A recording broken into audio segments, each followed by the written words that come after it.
26 June 2024 আৰু আজি আমাৰ প্ৰথমটো টপিক হ'ল মিছন অন্নস্থান। নাও মিছন অন্নস্থান is very important for GS5 paper আৰু লগতে আমাৰ বেষ্ট প্ৰেক্টিচেছৰ আণ্ডাৰত আমি GS4 এথিক্স পেপাৰত আমি এক্সাম্পল হিচাপে ইউজ কৰিব পাৰিম। নাও মিছন অন্নস্থান লঞ্চ কেলে কৰা হ'ল? Okay, the Dibrugarh District Administration has started this initiative. Why? Because the midday meals in the schools are generally served in corridors, veranda, etc. Midday mealৰ যিখিনি ফুড হয় সেইখিনি জেনেৰেলি যিহেতু গভৰ্ণমেণ্ট স্কুল হয় তাতে dining hall নাথাকে আৰু সেইকাৰণে মাটিত বহি বাৰান্দাত বহি বা কৰিডৰত বহি ষ্টুডেণ্টে মিডডে মিলখিনি খায়। Okay, but it is not hygienic, তাৰ পৰা বেমাৰ আজাৰ হ'ব পাৰে।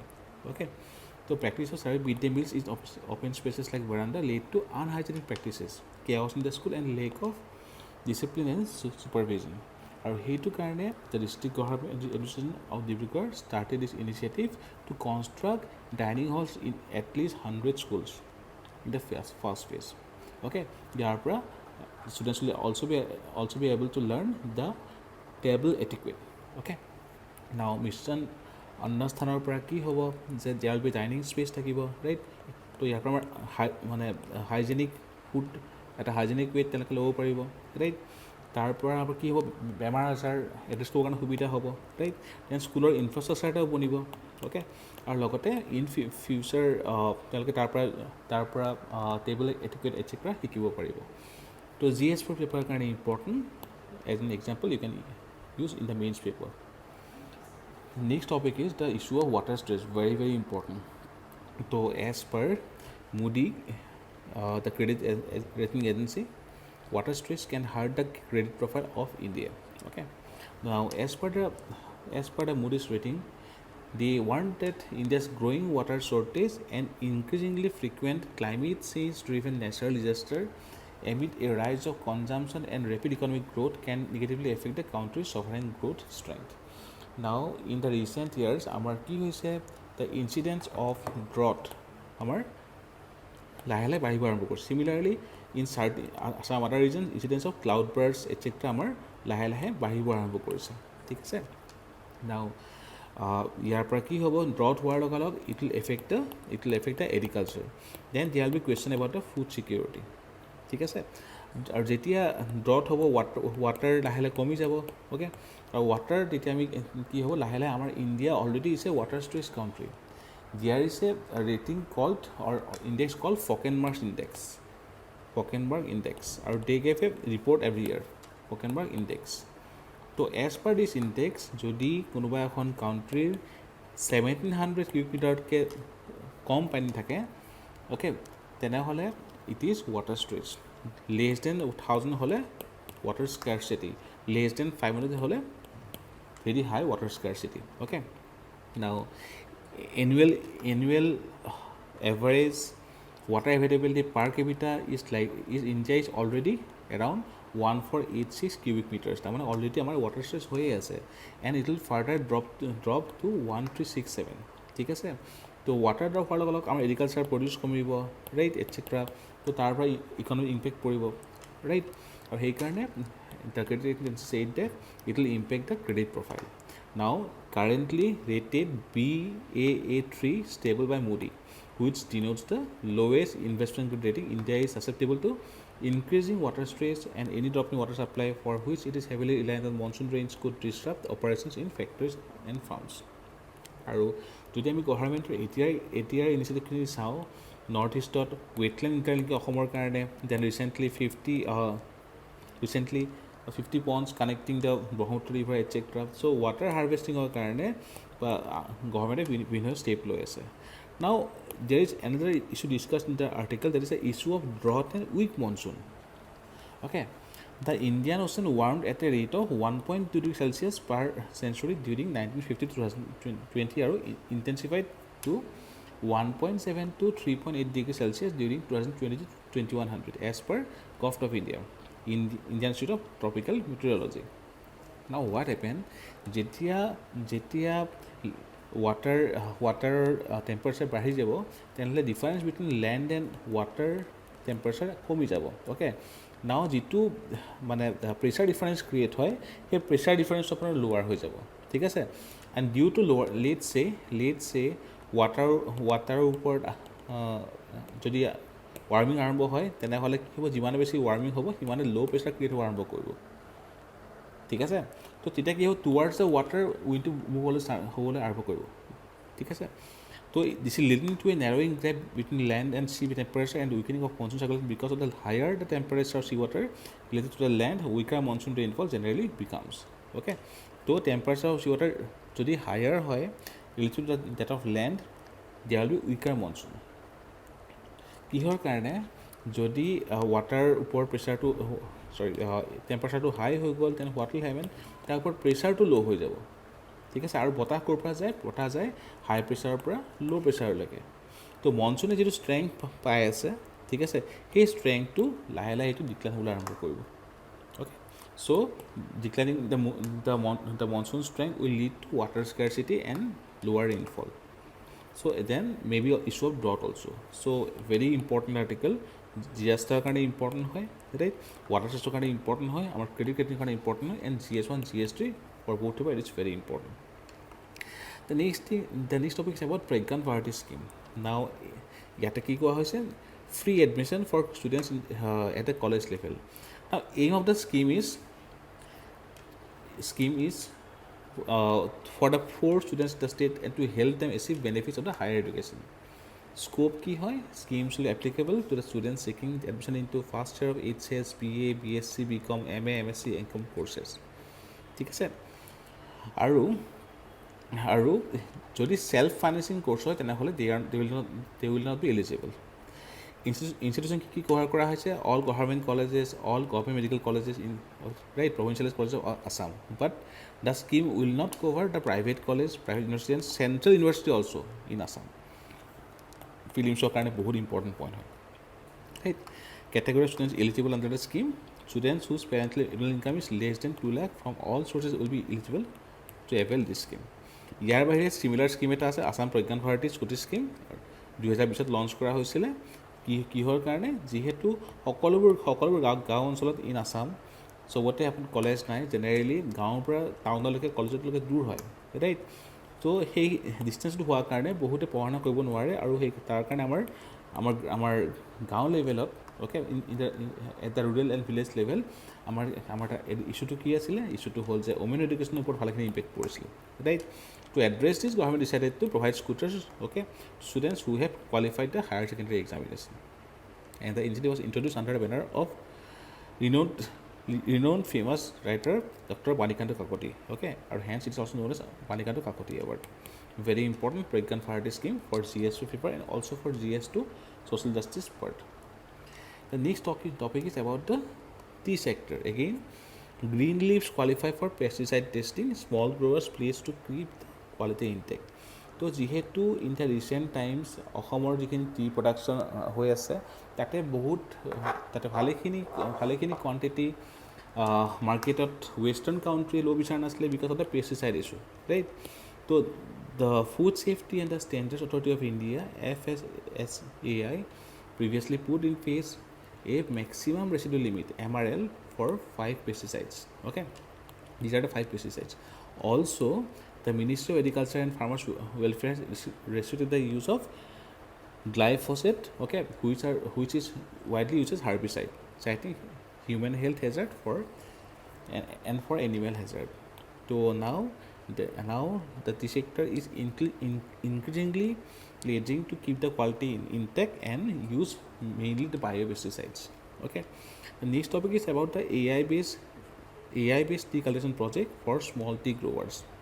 So আমি অলৰেডি জানো যে China Kenya etcetera they use the AI-based production method to increase and enhance the production and also the quality of production. Okay, now pilot model অসমত এইখিনি আৰম্ভ কৰি থকা হৈছে ঠিক আছে utility of AI as well as other technologies advancements in agri-horticultural sector and NABARD has been implementing the various projects in the country continuing the tradition NABARD in Assam in collaboration with 𝐒𝐀 has initiated the unique small project titled Climate Resilient Tea Cultivation and AI-based pesticide management for small tea growers. Important hoy mains or partially for GS5 paper. Now, the next topic is about the drugs abuse and war on drugs. তো Assam government 2021 war on drugs আৰম্ভ কৰিছিলে, right? তো আমাৰ যিহেতু there are porous border, then near the golden triangle of drugs, then poverty issue, then easy manipulation issue, etc. There were rising cases of drug business in Assam. Okay, আৰু গভৰ্ণমেণ্টে তাৰ কাৰণে ভালেখিনি initiative start কৰিছিলে. Okay, narco coordination centre 2016 then special task force আৰম্ভ কৰিছিলে. Then central গভৰ্ণমেণ্টৰ নাচামুখ ফাৰত লগতে drugs free Assam বুলি এটা এপো লঞ্চ কৰিছিলে অসমত. অ'কে, তাৰ বাহিৰে চেণ্ট্ৰেল গভৰ্ণমেণ্টৰ আৰু বেলেগ বেলেগ কি স্কিম আছিলে, ঠিক আছে? তো under police and public order, it's a state list subject under 7 schedule. So Ministry of Social Services launched Nasamuk Bharat Abhiyan in 372 identified districts, including 67 districts in the northeastern states. Toll-free helpline for de-addiction of 14446 is maintained by Ministry for providing primary counseling and immediate referral services. Similarly, they are implementing the National Action Plan for Drug Demand Reduction in the country, including the 8 northeastern states. Logote, National AIDS Control Program under Ministry of Health and Family Welfare is implementing the National AIDS and STD Control Program. Okay, ইয়াৰ বাহিৰে centrally sponsored scheme of Parna Likhna Abhiyan being implemented in rural and urban areas of the states and UTs, including northeastern states. ইয়াৰ বাহিৰে Assam গভৰ্ণমেণ্টৰ different initiative লৈছে for war on drugs আৰু লগতে participation of চিটিজেন্স ইয়াতে involve কৰিছে, right? তো very important. So' international day against drugs abuse and illicit trafficking 26 June 2024 আমাৰ international আমি initiative লিখিব পাৰিম মেইনছৰ কাৰণে. না GS5 পেপাৰৰ কাৰণে বহুত বেছি important. We expected last year to come this topic, but last year অহা নাছিলে, এই বছৰৰ কাৰণে ইম্পৰ্টেণ্ট হয় the war on drugs. The next topic is livestock sector women empowerment. নাও ইয়াতে আমাৰ দুটা ইম্পৰ্টেণ্ট ডাইমেনশ্যন. এটা হ'ল যে livestock sciences that will play a major role to address the challenges, the various challenges faced by the livestock sector. তো যেতিয়া ডাটাখিনি আহিব of 21st agriculture 21st livestock census, okay, তাৰ পৰা আমি ভালকৈ এড্ৰেছ কৰিব পাৰিম. And data very important. আৰু যদি আমি চাওঁ আগৰ data about the 20th livestock census, তেনেহ'লে as per the 20 livestock census ইণ্ডিয়াৰ টোটেল লাইভষ্টক পপুলেশ্যন আছিলে around 540 million in the country. Okay, আৰু it was around 5% increase than the previous livestock census. Okay, আৰু গভৰ্ণমেণ্টে মেনি ইনিচিয়েটিভ ষ্টাৰ্ট কৰিছিলে, যেনেকৈ for example in 1970 গভৰ্ণমেণ্টে আৰম্ভ কৰিছিলে operation flood আৰম্ভ কৰিছিলে গভৰ্ণমেণ্টে, ঠিক আছে? চিমিলাৰলি ৰাষ্ট্ৰীয় Gokul mission, national livestock mission, National Artificial Insemination Program, etc. are some of the schemes. Okay. Now, অসমৰ ক্ষেত্ৰত empowering women through livestock development in Assam. Recently, various schemes, যেনেকৈ পিক বন্ধু স্কিম, okay, then fish কাৰণে মৎস্য বন্ধু, etc. So different schemes are being launched in Assam, okay, for livestock sector.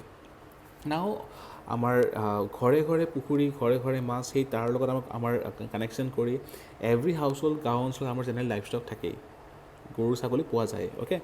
আৰু generally ঘৰৰ মহিলাসকলে ইয়াতে আগভাগ লয়, আৰু সেইকাৰণে we can go' for women empowerment through livestock development in Assam.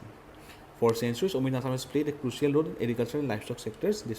Despite their significant contributions, they have often remained invisible in the policy decisions and economic planning. Okay. However, this narrative is changing as livestock development emerges as a powerful tool for women empowerment. Recently, many SHG movement, mainly NGO movements in the sector has led to the women's financial inclusion as well as women empowerment. Okay. Assam Livestock Development Agency and various NGO provide comprehensive training on feed management, disease control, and breeding techniques. Okay. It enhances the productivity and also increases the confidence in the women. আৰু similar এটা example হ'ল dairy development project under the ৰাষ্ট্ৰীয় কৃষি বিকাশ যোজনা. লগতে various micro' finance initiatives and credit initiatives are now becoming a game changer for women in the livestock sector. The SHGs are getting the low interest loan for the livestock related activities, and now it is helping them to becoming financially independent also. Okay, so piggery business, dairy farms, poultry unit, etc. are significantly contributing to the household incomes and the local economy. So women empowerment while sector GSI paper karone means are important hoy. The next topic is about the speaker election. Now important কিহৰ কাৰণে হয়, because after 1952 and 1976 this is the third instance when there is a election of speaker. Okay, যদি আমি history ফালৰ পৰা চাওঁ, in 1975 from Swaraj Party, Vitalbhai Patel won the first election against T. Rangacharya. In 1927, Patel was re-elected unanimously but resigned in 1930 after Mahatma Gandhi's call for civil disobedience. 1930, Sir Muhammad Yaqub won against Nandlal.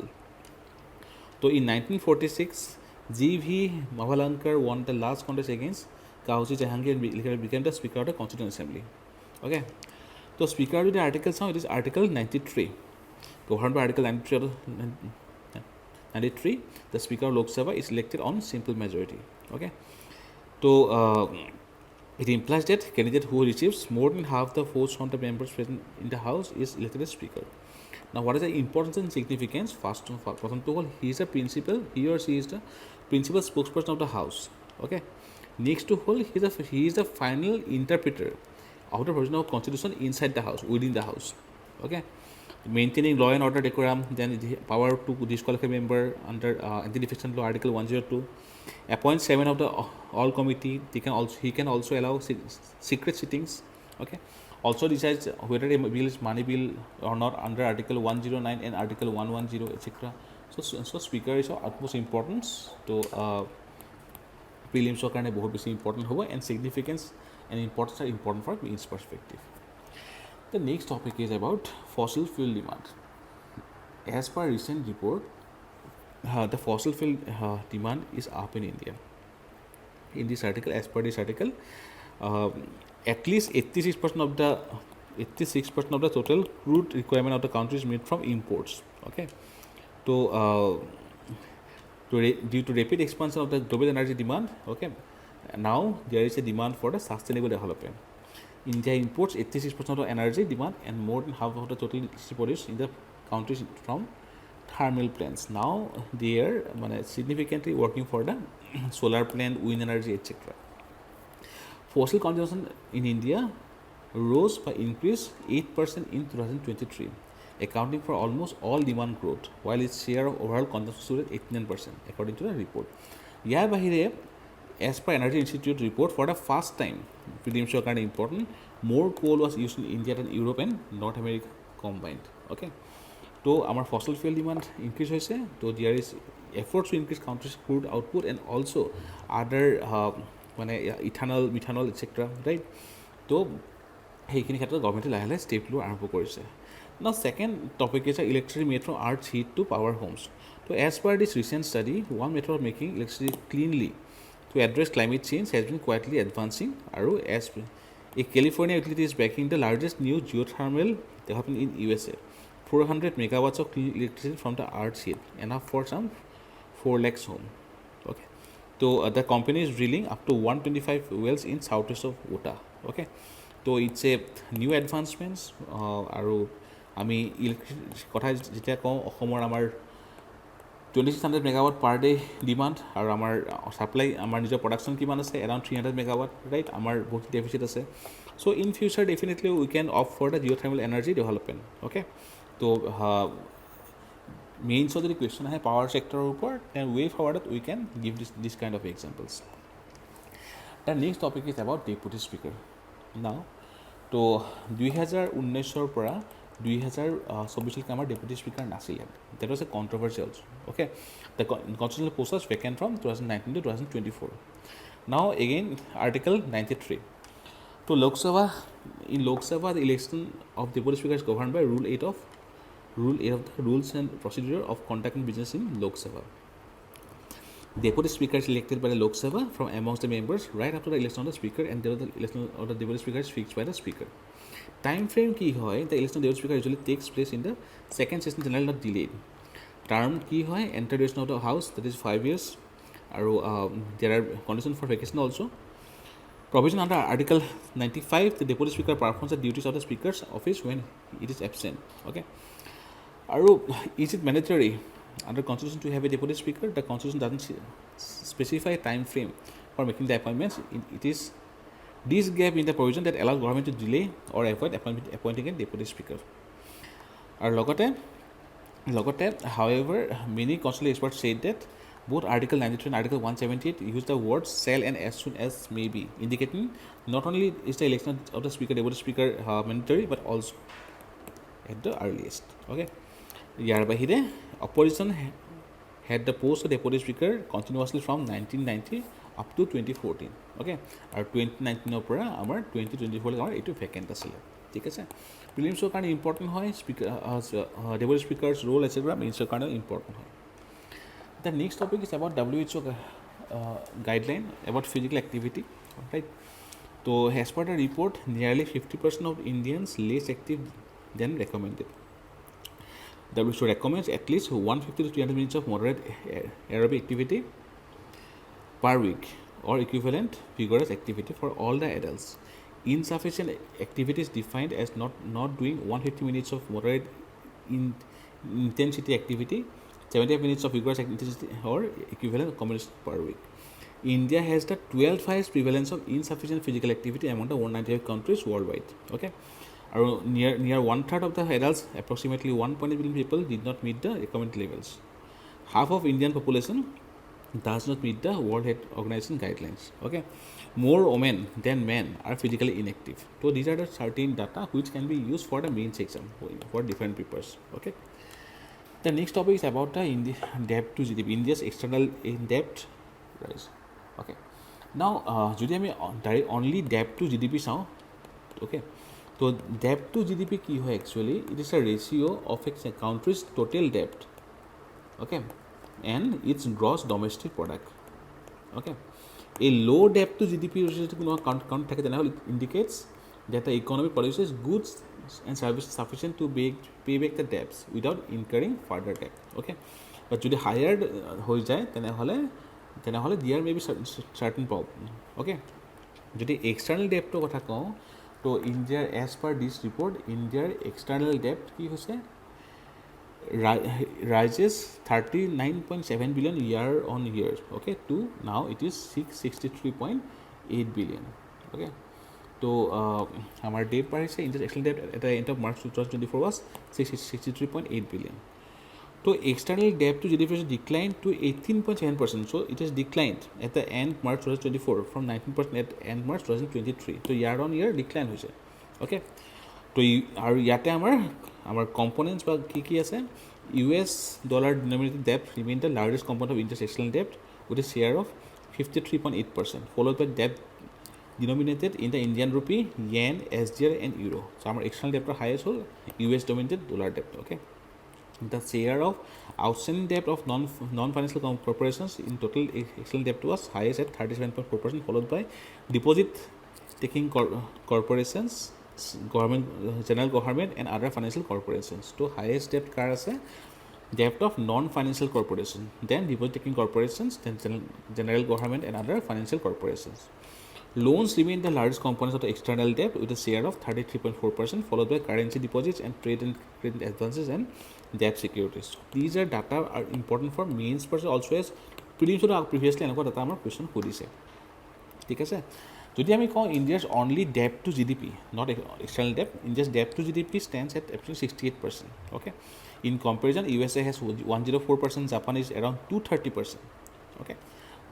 So about debt sustainability, the International Monetary Fund flagged concerns about India's long-term debt sustainability. Why? It posited that India's general government debt, encompassing both center and the state, could potentially escalate to 100% of GDP by the year 2028, particularly under adverse circumstances. So our water stress, then drought, etc. যদি আমাৰ বেছিকৈ হৈ থাকে it might have certain effects. Okay, so important হয় both. Okay, now some factual data.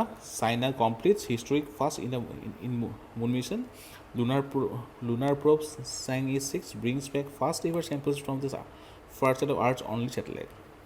Then criminal law, Indian Home Ministry takes 𝐸 application. Okay, so it's a mobile phone application to help police records scene of crime, search and seizure in a criminal case, etc. And it's a cloud-based platform. Okay, then the Ministry of Science 350 content under IDEX for ministerial sector. What is IDEX? IDEX means Innovations for Defense Excellence. It's a flexible initiative of Ministry of Defense launched in April 2018 to achieve self-reliance and foster innovation and technology development in defense and aerospace by engaging industries including MSME, startups, individual innovators, R&D, and academia.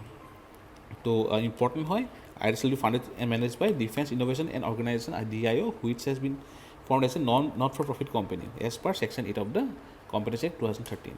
So these are important for prelims perspective. So this is all about today's current affairs. Thank you.